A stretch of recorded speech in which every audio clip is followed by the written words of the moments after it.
नमस्कार। अभी पिछले सत्र में हमने ये बात करी थी कि दवाइयाँ हमारे लीवर पे कैसे काम करती है, जिसमें कि हमने डिस्कस किया था कि दवाई एक बाहरी केमिकल है। इसमें हमने एक एग्जाम्पल भी रखा था कि हम एक फ्लैट में रहते हैं जहाँ पर हमने एक सिक्योरिटी गार्ड रखा है और उसको हमने बता रखा है कि सिर्फ दोस्तों को ही अंदर आने देना, पहचान वालों को, रिश्तेदारों को, न्यूरोथेरेपी से जुड़े हुए लोगों को, और बाकी लोगों को अंदर मत आने देना। तो अभी तो मेरे जान पहचान वाले बहुत होंगे, तो अभी उस सिक्योरिटी गार्ड को कैसे बताएंगे कि भाई कौन मेरा जान पहचान वाला है या कौन मेरा जान पहचान वाला नहीं है। तो एक चीज़ देखना, आप लोग ध्यान रखना, अभी दुनिया में, पूरी दुनिया में लगभग 700 से 800 करोड़ लोग हैं। लेकिन अगर बात की जाए कि आपके जान पहचान वाले, तो हम में से अधिकतर लोगों की जान पहचान अधिकतम रूप से 5000 लोगों तक होगी। तो हम क्या करेंगे, उन 5000 लोगों का नाम और मोबाइल नंबर उस सिक्योरिटी गार्ड के पास दे देंगे कंप्यूटर में ऑनलाइन रूप से। अभी जैसे कोई मिलने के लिए आता है, सबसे पहले उससे मोबाइल नंबर पूछा जाता है। मोबाइल नंबर डालने के बाद उसका नाम स्क्रीन पे दिख जाता है और फिर पूछते हैं कि हाँ जी आपका नाम क्या है। सामने वाले बंदे ने जो बताया वो गार्ड को लगा कि हाँ ठीक है, तो वो अंदर भेज देगा, नहीं तो नहीं भेजेगा। तो कहने का मतलब है कि पहचानी हुई चीज़ें कम है, 5000 है, लेकिन ना पहचानी हुई चीज़ें बहुत सारी है, 700-800 करोड़ है, ऐसे लोग हैं। तो हम क्या करेंगे, जो जान पहचान वाले 5000 लोग हैं उनका डेटा हम उनको दे देंगे। तो लीवर के साथ भी ऐसा ही है। इवोल्यूशन में जब मनुष्य का निर्माण हुआ तो ऊपर वाले ने या प्रकृति ने लीवर के अंदर वो सारी चीज़ें दे के भेजी कि वही वो सिक्योरिटी गार्ड है जो बताता है कि कौन सी चीज़ हमारे शरीर में जानी चाहिए या कौन सी चीज़ नहीं जानी चाहिए। जो चीज़ नहीं जानी होगी उसको वो शरीर से बाहर निकाल देगा। कैसे बाहर निकालेगा? या तो पेशाब के द्वारा या तो स्टूल के द्वारा। किसी भी कंडीशन में वो अपने इस टॉक्सिक चीज़ को बाहर निकाल सकता है। तो अब सोचने वाली बात है कि जब आज से 5000 साल पहले मनुष्य धरती पे आया था तो उस समय तो कोई दवाइयाँ थी नहीं, तो फिर जाहिर सी बात है कि उस समय लीवर ने ऐसा कुछ प्रोग्राम नहीं बनाया होगा कि कौन सी दवाई को रोकना है और कौन सी दवाई को शरीर के अंदर भेजना है। तो उस समय तो दवाइयों का कॉन्सेप्ट था ही नहीं। दवाइयों का इतिहास कितना पुराना होगा? 200 साल, 300 साल, मान के चलते हैं 500 साल। आयुर्वेद को भी मिला लेंगे तो 2000 साल। लेकिन मनुष्य इस धरती पे 5000 साल से पहले से है। तो उस समय तो दवाइयाँ नहीं थी, इसलिए उनका डिटेल जो है, मोबाइल नंबर और नाम, लीवर वाले सिक्योरिटी गार्ड के पास नहीं है। तो जब भी हम बुखार के लिए पैरासीटामोल खाएंगे तो लीवर उसको वहीं पर रोक देगा, आगे जाने नहीं देगा। जब शुरू में दवाइयाँ बनी तो यही कॉन्सेप्ट था।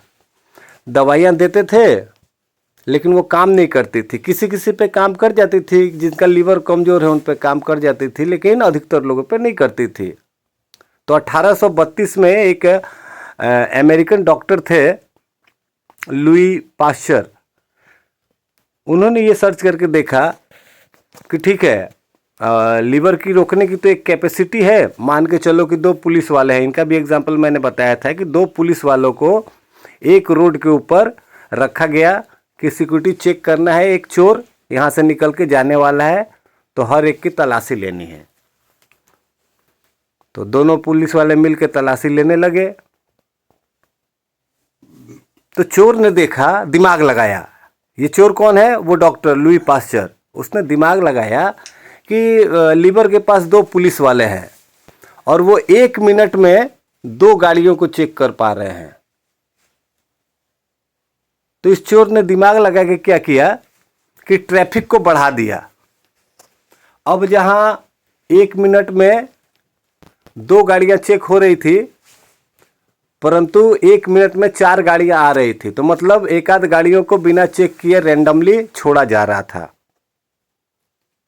तो यही दिमाग लगाया गया कि क्यों ना ट्रैफिक को डबल कर दे। तो सिंपली एक बात बताता हूँ, अगर बुखार को ठीक होने के लिए, ठीक करने के लिए अगर हमें 300 mg पैरासीटामोल की ज़रूरत है तो उसकी जगह हमें 650 mg की पैरासीटामोल दी जाती है। क्यों? क्योंकि 300 को तो लीवर ही रोक लेगा, अभी आगे जाएगा वो बाकी बचा हुआ 350। इसीलिए आप देखेंगे कि पैरासीटामोल खाने के 15 से 20 मिनट के अंदर बुखार डाउन हो जाता है। अच्छा, अब फिर से आते हैं वापस से ट्रैफिक वाले बात पे। अब पुलिस वालों को भी समझ में आ गया कि यार ट्रैफिक बहुत ज़्यादा आ रहा है और हम लोग को कुछ कुछ गाड़ी छोड़ना पड़ रहा है। तो अभी पुलिस वाले क्या करेंगे, वो हेड ऑफिस फ़ोन करेंगे, सर 2 बंदों से संभालने का काम नहीं है, 2 और भेजो। क्यों? क्योंकि ट्रैफिक डबल हो गया है तो इनको भी डबल होना पड़ेगा। तो ये 2 और पुलिस वाले आ गए, अब 4 आ गए। अब हर गाड़ी का चेकिंग होने लगा, क्योंकि ट्रैफिक भी डबल तो पुलिस वाले भी डबल। फिर चोर ने दिमाग लगाया, ओहो यहाँ 4 पुलिस वाले हो गए हैं, मतलब डबल हो गए हैं, तो अब हमें भी अपना ट्रैफिक डबल करना पड़ेगा। तो फिर वो चोर और ट्रैफिक डबल करता है। आप मानो या नहीं मानो, आप देख लेना 2030 आते आते तक 1000 mg की पैरासीटामोल मिलेगी, क्योंकि 650 वाली काम नहीं करेगी। क्योंकि लीवर का भी सीधा फंडा है, या तो वो ऐसा स्टैंड ले लेगा कि मैं किसी को भी अंदर जाने नहीं दूंगा। जैसे होता है डायबिटीज के पेशेंट में, शुरू में क्या होता है, गोलियां लेते हैं तो काम करता है बढ़ते जाता है, डोज बढ़ते जाता है, लेकिन एक टाइम ऐसा आ जाता है जब वो सिक्योरिटी गार्ड समझ जाता है, एकदम वो कड़ा निर्णय ले लेता है कि अब कोई भी आ जाए मैं अंदर जाने ही नहीं दूंगा। तो वैसे कंडीशन में क्या है, डायबिटीज का दवाई काम करना बंद कर देता है। तो चोर फिर दिमाग लगाता है कि अरे साला इसने तो पूरा ही रोक रखा है, तो अभी किधर से घुसे। तो अब दरवाजे से घुस नहीं सकता है, तो साइड का खिड़की से घुसता है। अभी हमारे बॉडी में क्या होता है, खिड़की से घुसने का मतलब, एक तो मुंह से दवाई खा रहे थे, वो पेट में जा रहा था, इंटेस्टाइन में जा रहा था, वहां से लीवर में जा रहा था, लीवर ने रोक दिया कि मैं आगे नहीं जाने दूंगा। अभी चोर रास्ता कौन सा है, तो डॉक्टर बोलता है ओ हो अभी गोलियों से काम नहीं चलेगा, अभी इंजेक्शन देना पड़ेगा। अभी इंजेक्शन में क्या होता है, डायरेक्ट ब्लड में डाल देते हैं, उधर लीवर में जाने का लफड़ा ही नहीं है, वो सीधा जाके काम करने लगता है। तो ये चोर रास्ता है, जो इंजेक्शन हम लोग लेते हैं ये चोर रास्ता है लीवर से बचते हुए आगे जाने के लिए। तो पहला स्टैंड तो ये हो गया कि या तो लीवर ने सोच लिया कि हाँ मेरे को किसी को अंदर जाने ही नहीं देना है। परंतु अगर लीवर की कंडीशन थोड़ी भी वीक है तो वो क्या है, धीरे धीरे धीरे धीरे धीरे धीरे डिजेनरेट होकर के एक दिन लिवर फेलियर या लिवर कैंसर की संभावना आ जाती है। तो खैर, अगर शुरुआती परीक्षण में ही पता चल जाए तो इसकी हम लोग रोकथाम भी कर सकते हैं। तो ये सब दवाइयों का जो इफेक्ट है वो मैंने बताया था कि हमारे लीवर पे क्या होता है। अभी ये जो हमने 7 मिनट बात करी, 8 मिनट, ये हमने जो पिछला सेशन किया था effect of medicine on liver, उसके बारे में ही बात कर रहे थे। अभी आगे बात करेंगे कि ये जो हम दवाइयाँ खाते हैं इसका लीवर के अलावा और भी कहीं प्रभाव पड़ता है। तो बिल्कुल पड़ता है। कहाँ पड़ता है मैं बता रहा हूँ। देखिए, हमारे पूरे ऑर्गन में एक ही ऐसा चीज़ है जो सभी ऑर्गन को कनेक्ट करता है, और वो है ब्लड, खून। तो हम जो दवाई खा रहे हैं, आधा तो लीवर रोक दे रहा है, बाकी आधा को नहीं रोक पा रहा है, छोड़ दे रहा है, तो वो कहाँ जा रहा है, खून में जा रहा है। अभी रक्त की जो नलिकाएं हैं, ब्लड वेसल्स जो है, इनकी संरचना, एनाटॉमी, फिजियोलॉजी आप लोग को पता होगा, नहीं पता होगा तो यूट्यूब पे देख लीजिए, गूगल पे सर्च कर लीजिए, हर जगह आपको मिल जाएगा, वो बहुत बड़ी बात नहीं है। तो उनकी संरचना में जो सबसे अंतिम जो होता है, सबसे भीतर वाला चीज, मतलब उसके बाद अब कोई सॉलिड चीज नहीं है, उसके अंदर तो बस ब्लड ही जा रहा है, तो उस जगह को एंडोथीलियम कहा जाता है। और ये एंडोथीलियम है, ये नाइट्रिक ऑक्साइड प्रोड्यूस करता है। और ये नाइट्रिक ऑक्साइड जो है, ये ब्लड के अंदर जो भी पार्टिकल्स है, प्लाज्मा है, फिर आरबीसी है, डब्ल्यूबीसी है, प्लेटलेट्स है, न्यूट्रिएंट्स है, तो ये सब चीज़ों को इधर से उधर ले जाता है। तो ये नाइट्रिक ऑक्साइड जो है ना, ये स्मूथनेस प्रदान करता है। परंतु दवाइयाँ जो है, इनके बारे में ये एंडोथीलियम को कुछ भी नहीं पता है।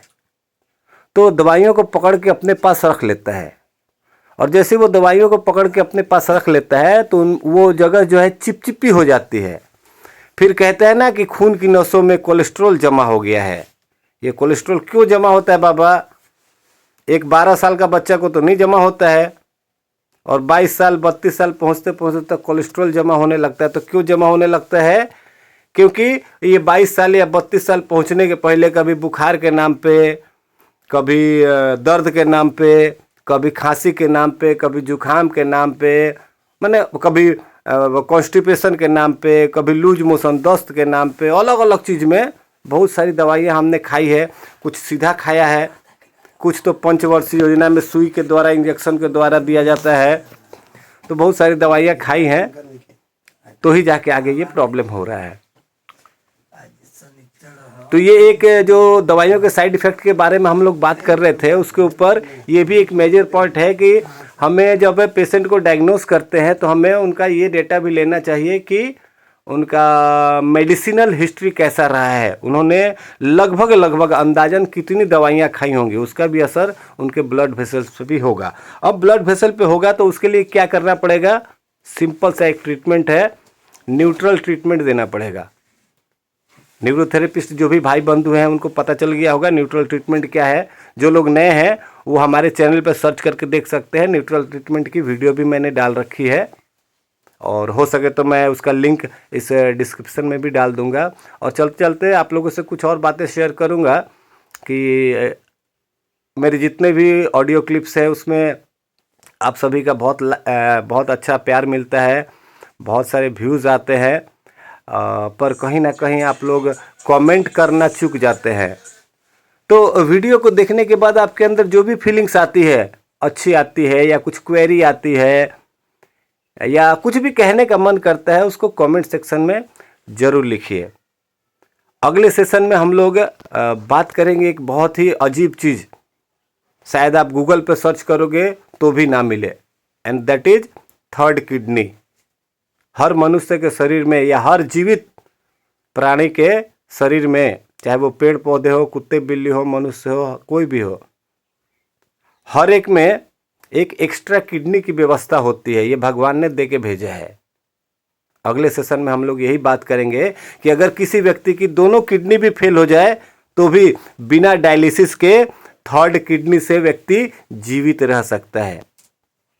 तो अगला सत्र जो है बहुत ही मज़ेदार रहने वाला है, तो इसके लिए बने रहिएगा आप सभी हमारे साथ इस चैनल पे। और हाँ, जितने लोग भी नए हैं ज़रूर इस चैनल को सब्सक्राइब कीजिएगा। और हमारे जितने भी न्यूरोथेरेपिस्ट बंधु हैं उन सभी से आग्रह है कि यदि कभी भी इस टॉपिक से रिलेटेड कोई भी व्यक्ति आपको लगे कि हाँ इसके साथ ये शेयर करना चाहिए, तो इस वीडियो को अवश्य उनके साथ शेयर करें। मिलेंगे अगले वीडियो में, तब तक के लिए नमस्कार, जय हिंद।